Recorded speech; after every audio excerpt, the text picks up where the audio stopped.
ढोकामा त्यही भएर बोलो कि खै के भयो चट्याङ पर्दा र बतास चल्दा केवल कार केही समयको लागि रोकिन्छ अरे जान थालो जान थाल्यो ड्राइभरै बिना कुदिरहेछ कार अटोमा समस्या पऱ्यो भने कसैलाई केही भन्न सकिन्छ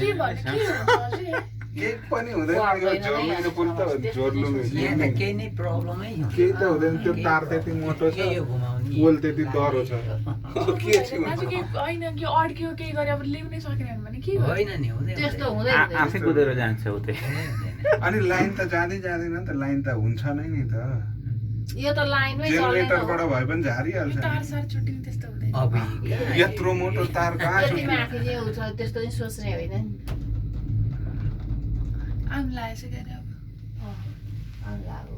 त्यही होला सेन्टर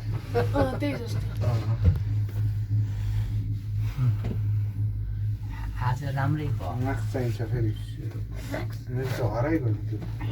यी हाल्नु भयो होला कि त्यो ज्याकेटभित्र पस्छ अर्को देख्छु अर्को कता पस्छ त्यही छ होला हेर्नु कस्तो पो रमाइलो भयो म त यस्तो होला भनेर सोचेकै पो थिएन त अनि म त्यसै ल्याउँछु त दिदी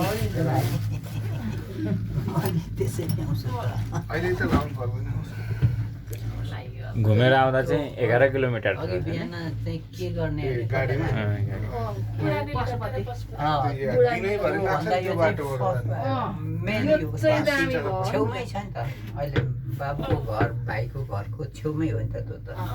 यो त पानी परेको थियो भने त हुन्थेन नि पानी परेको भए त त्यही त हामीलाई जुरेकै रहेछ हो हिजो हेर्दा त भोलि पनि खुल्ला जस्तो चाहिँ लाग्छ बिहान उठ्दा हिजो त त